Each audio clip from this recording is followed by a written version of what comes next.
il est possible d'incliner le toit ouvrant à commande électrique soit vers le haut, soit vers le bas, ou de le glisser pour l'ouvrir et le fermer à l'aide de cette commande double fonction. Pour ce faire, le contacteur d'allumage doit être à la position ON. Pour ouvrir complètement le toit ouvrant, poussez cette commande. Pour le fermer complètement, poussez la commande de l'autre côté.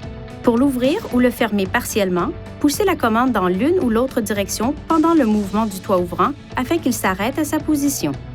Le pare-soleil s'ouvrira automatiquement en ouverture du toit ouvrant. Cependant, il doit être refermé manuellement.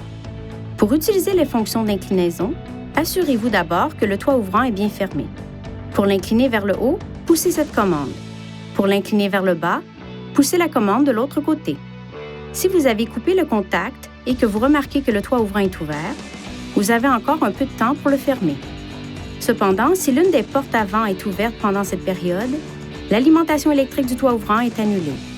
Si le toit ouvrant ne fonctionne pas correctement, effectuez la procédure suivante afin d'initialiser le système. Placez le contacteur d'allumage à la position ON.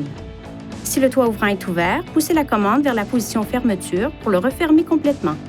Maintenez la commande du toit ouvrant foncé dans la position fermeture. Relâchez la commande une fois que le panneau vitré s'entrebâille et se ferme légèrement. Poussez la commande de toit ouvrant vers la position ouverture et maintenez-la pour entrebâiller complètement le panneau vitré. Vérifiez que le toit ouvrant fonctionne correctement. L'initialisation est terminée si le toit ouvrant fonctionne correctement. Si le toit ouvrant ne fonctionne toujours pas correctement, nous vous recommandons de vous rendre chez un concessionnaire Nissan. Veuillez consulter le manuel du conducteur pour obtenir des renseignements importants concernant la sécurité et les limites du système et pour en savoir davantage au sujet de son utilisation et de ses caractéristiques.